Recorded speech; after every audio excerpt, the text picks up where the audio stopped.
চিত্রনাট্যের ক্লাইম্যাক্সকেও হার মানাতে চলেছে বাস্তব। দীর্ঘ ২ দশকের রূপালী পর্দা রাজত্ব ছেড়ে যখন রাজনীতির আঙিনায় পা রেখেছিলেন, অনেকেই বাঁকা চোখে তাকিয়েছিলেন। কিন্তু সব জল্পনা কল্পনা আর রাজনৈতিক সমীকরণকে ভুল প্রমাণ করে তামিলনাড়ুর বিধানসভা নির্বাচনে আধিপত্য বিস্তার করতে চলেছে থালাপতি বিজয়ের নবগঠিত দল তামিলাগা ভেট্টি কাজাগাম বা টিভিকে।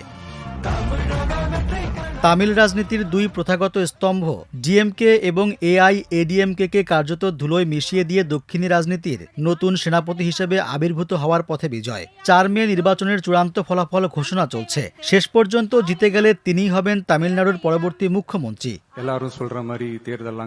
তবে বিজয়ের এই পথে কিছু চ্যালেঞ্জও ছিল। ২০২৫ সালের এক সমাবেশে পদপিষ্ট সংক্রান্ত তদন্তে কিছুটা ধাক্কা খেয়েছিলেন তিনি। তবুও কোনো জোটে না গিয়ে একাই লড়াইয়ের সিদ্ধান্ত নিয়েছেন এবং ভারতীয় জনতা পার্টিকে আদর্শগত শত্রু এবং ডিএমকে রাজনৈতিক শত্রু বলেছেন।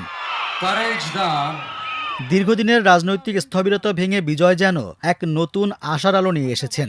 সমালোচকেরা তাকে পার্ট টাইম পলিটিশিয়ান বলে বিদ্রূপ করেছিলেন। আজ তাদের মুখে কুলু পেটে দেওয়ার পথে এই সুপারস্টার। এর আগে এমজি রামচন্দ্রন এবং জয়ললিতা চলচ্চিত্র জগৎ থেকে এসে তামিলনাড়ুর মুখ্যমন্ত্রী হয়ে ইতিহাস সৃষ্টি করেছিলেন। রাজনীতিতে সিনেমার গ্ল্যামারকে জনসেবার হাতিয়ার বানিয়ে কেবল এই দুই কিংবদন্তি সফল হয়েছিলেন। কয়েক দশক পর তামিল জনতা আবার একজন জনপ্রিয় অভিনেতাকে তাদের ভাগ্য বিধাতা হিসেবে বেছে নিচ্ছেন।